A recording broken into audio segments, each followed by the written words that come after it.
we're going to talk about the Chicago Bears. Now, this is probably the most dumpster fire organization in all of NFL, all of the NFL. That includes the Browns. That includes Jacksonville. That includes it all. Here's the issue.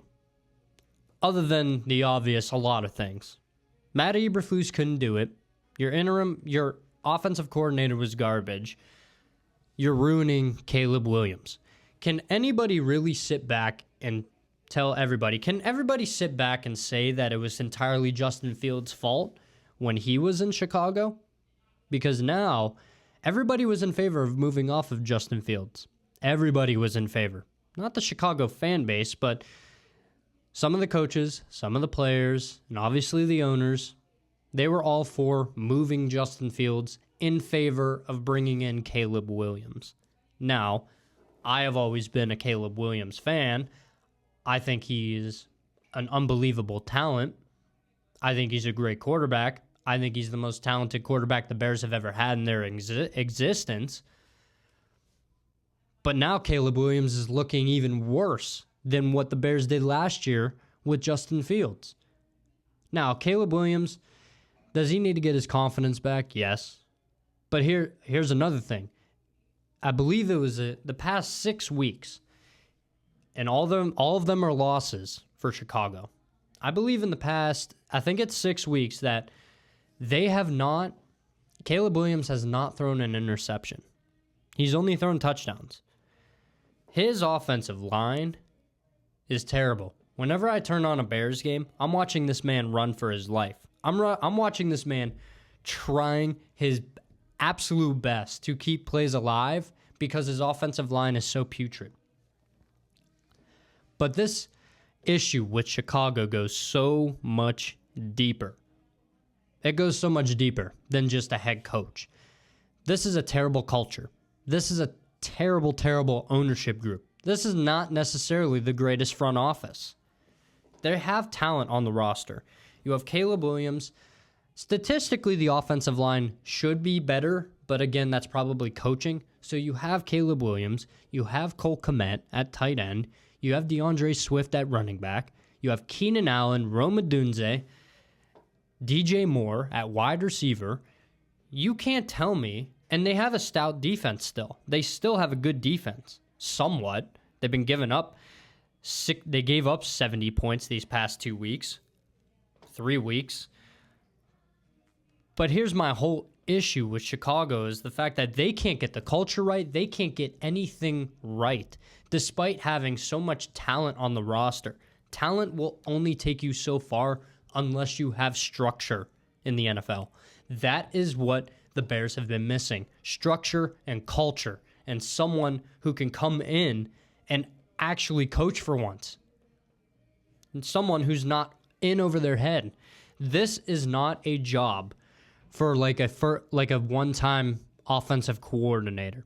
Now, I know Joe Brady is a hot name out there for, possibly a head coaching gig. Chicago is not the place for a startup head coaching career. You need someone with tenure. You need someone who's just has a presence. You need someone who's a culture setter. You need someone who, is just rugged a little bit. And you need someone who, can take control of a locker room. I'm going to give you guys 2 head coach ideas in my mind right now, at least for Chicago, that I feel like would be a start for them to succeed. Because I don't think they'll truly succeed until the McCaskies sell this damn team. They've done nothing good over the past, give or take, 40 to 50 years. They have one Super Bowl to hang their hat on. They have one Super Bowl. They ran Mike Ditka out of town. They basically ran so many people out of town that were vital parts to that Super Bowl team. And then the years to come, there's just so much garbage that has happened with the McCaskies and the Chicago Bears franchise. But as far as 2 head coaches, you can't go for coordinator. You can't you can't go for coordinator. You can't even really go for defensive coordinator. You need someone who's still offensive minded, but you can go defensive. You can go head coach who leans on defense if they're the right coach. And I have 2 coaches right now that probably would be the best fit for Chicago, not necessarily, style, but would instantly change the culture, would instantly set standards, would instantly probably get in the GM's face and the ownership group's face. That's Mike Vrabel and Bill Belichick. Now, I know Bill Belichick accepted a job at University of North Carolina. I understand that. But there's a clause in his contract that allows Bill Belichick to leave before June. So, if I'm the Bears, my top option is Mike Vrabel. Someone who's tough, someone who has a presence, someone who's a culture setter. Mike Vrabel got Ryan Tannehill to the postseason as the number 1 seed in Tennessee. Now look at Tennessee ever since Mike Vrabel was let go. Dumpster fire. One of the worst organizations in football right now. One of the worst franchises in football right now. Absolutely putrid. So if you brought in Mike Vrabel, he would instantly set standards. He would instantly get in the faces of the players, the ownership groups, the GM. He would demand a lot of things from these players in this organization. Most importantly, he will add what the Bears have been missing for years, and that's structure. Structure and standards. No more 4-win seasons. No more 5-win seasons.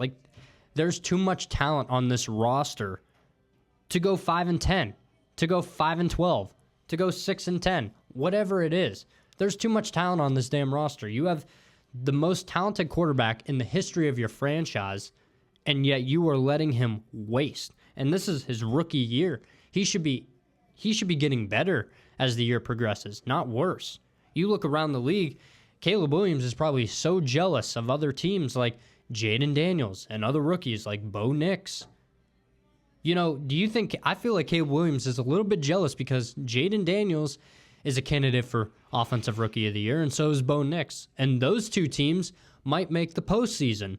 Meanwhile, the Bears are fourth in their own division. 1, 2, 3, 4, 5, 6, 7, 8. Now, obviously, I'm recording this on Sunday, so they play the Lions at 1 o'clock today. We'll see how that goes. I don't think the Bears are going to win. So, hypothetically, let's just say that the Bears lost today. They've lost 9 straight. They started the season 4-2. They lost 9 straight. That's coaching. A lot of it, that's coaching. There's no confidence in that damn locker room. And like I said, Mike Vrabel would instantly come in, set a culture, set standards, get into the organization's face, and demand the absolute best out of all of them. Is it going to work out like that? I don't know. I don't put anything past Chicago because they're probably the biggest dumpster fire in the entirety of the NFL. If you look at the entire NFC North standings, you got the first place Detroit Lions, 12-2, followed by Minnesota, 12-2, Green Bay, 10-4, and then you got Chicago, 4-10. Every other team in your division has 10 or more wins. You can't even get to 500. You can't even get to 5 wins. That's how pathetic Chicago is. That was a big rant, but I've always had a soft spot for Chicago just because I've always loved Devin Hester, and he was one of my favorite players to watch growing up watching the NFL. Devin Hester, they called him anytime for a reason. Anytime he had the ball, he was scoring a touchdown pretty much. That's something the Bears are missing too. They need more playmakers, I would say. You can never have too many playmakers. But I've always had a soft spot for Chicago because of this. Just to see what they are now, a total dumpster fire. And I think the biggest solution, at least the start, is either Mike Vrabel or Bill Belichick.